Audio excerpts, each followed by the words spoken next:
Good morning. My name is Dr. Sana Shaikh. I work at Sloan Kettering. I'm an anesthesiologist, pain management physician. It is absolutely my honor to be here today to try to give you some information and some guidance as you are on this journey. I'll be focusing on pain management, what to expect in the beginning stages, middle, and even afterwards, after we're done with treatment. A lot of times we're left with some level of pain on a chronic basis. And so I just wanted to briefly share some of my experience with you, and I hope that I give you some knowledge to kind of work off of and give you some direction if you ever need any help in the regards to pain in particular.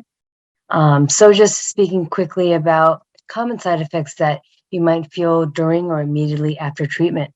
So a lot of times I'll see pain in the superficial areas of skin due to radiation burns. It can be irritation, it can be skin breakdown.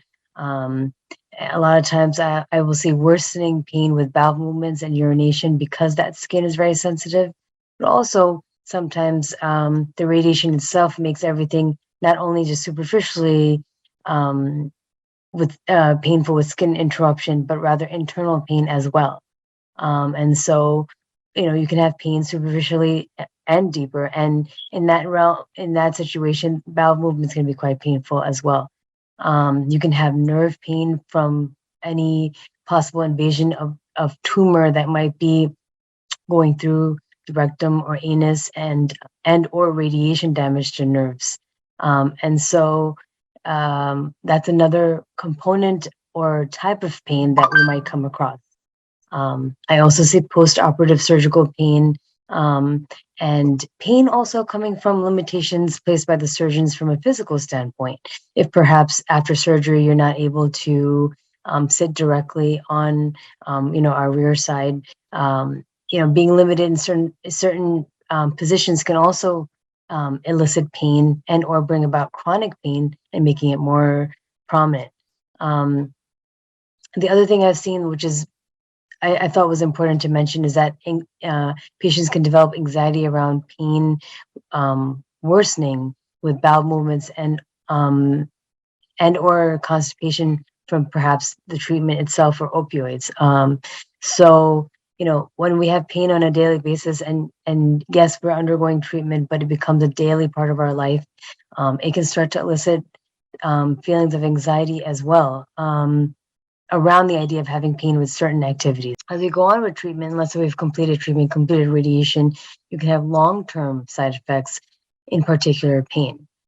So sometimes I'll see pain due to non-healing wounds post-surgery or radiation. I have seen people develop fistulas due to side effects of radiation or compromised wound healing. I have seen pain due to tightening or adhesive tissue in the rectum or anus post-surgery and radiation. Bowel movements, again, can be more painful, especially if there's constipation in addition to a smaller, more narrow rectum or anus due to either adhesive tissue or radiation-related adhesions. If we end up with a colostomy, I've seen pain at the colostomy site itself, either due to not well healing or just nerve pain from actually having surgery on our belly. And although I mentioned this in the past, there can be a significant nerve pain component due to invasion of the cancer to local nerves and or radiation-related damage to local nerves. And then I've also seen patients who struggle with having sexual intercourse with their partners due to pain because of adhesions or anatomical alterations from surgery or radiation. I wanted to emphasize that this is all a very difficult process and no one plans to ever have cancer or deal with these things that you may have to undergo or maybe undergoing right now. But it's important to be mindful of what you're going through and how difficult this is and address those mental and physical things and even just be mindful of how difficult it is of what you're going through. I think it's important also to report any untoward symptoms you might be experiencing, even if they are expected side effects or complications, because sometimes it's if you bring it forward and we can address it as your providers earlier than later, we can reduce our risk of long-term pain. Other things to keep in mind is sometimes we may have chronic pain from other sources unrelated to cancer treatment or cancer itself. And sometimes the limitations from our treatment or pain from our treatment can keep us or have us move in certain ways that might trigger our chronic pain. Also things to address, you know, because this process is difficult, addressing our different sources of pain as you go through the different things that you might have to undergo in terms of treatment is important. To take off as many things from your plate as possible, and treating all pain is important. I think it's also important to use a multimodal approach with medications in particular. There are nerve pain medications, muscle relaxants, antidepressants that we use for pain, as well as physical therapy. As a pain management provider, I also wanted to mention that there are nerve blocks that can be an excellent addition to your pain regimen. It can help us target particular areas that are causing you pain. It can reduce your narcotic requirements and their side effects, and help you get mobile and back to your attaining your quality of life as fast as possible. I mentioned this before, but staying ahead of constipation is so very important. Trying to minimize our stress in that part of our body as much as possible. And I wanted to mention that, let's say we do all these things and pain is not managed. Pelvic floor physical therapy is an important thing. If there are wounds involved, wound care is a great resource to pull in.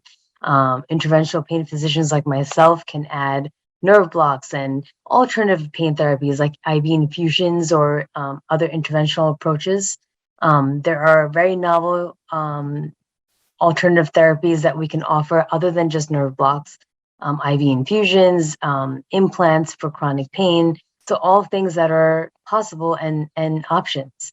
And I wanted to emphasize addressing mental health is so important as you undergo this very difficult time.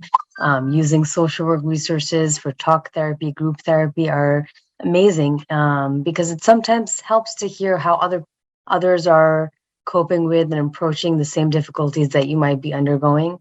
And it helps put perspective into this journey and during treatment and afterwards. And then I was asked to share some common terms. I did not have the time to share particular nerve blocks that might be helpful, but I wanted to briefly share things that might be mentioned. So ganglion impar nerve blocks, pudendal nerve blocks are particular nerves in the area where you might be feeling pain and might be good targets for addressing pain. Caudal epidural steroid injections are helpful if there's any nerve or epidural nerve involvement at all. Spinal cord stimulation is something that is also an option for chronic pain. Intrathecal pain pumps are an option for those that might not be able to tolerate narcotics and are expected to have pain long term.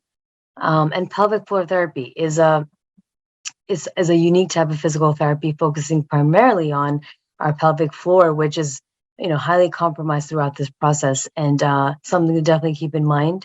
I will add that it can be a little bit on the invasive side, but these professionals are highly trained and will help walk you through this sort of very intimate type of physical therapy that will help you strengthen that pelvic floor and help reduce pain and improve your quality of life.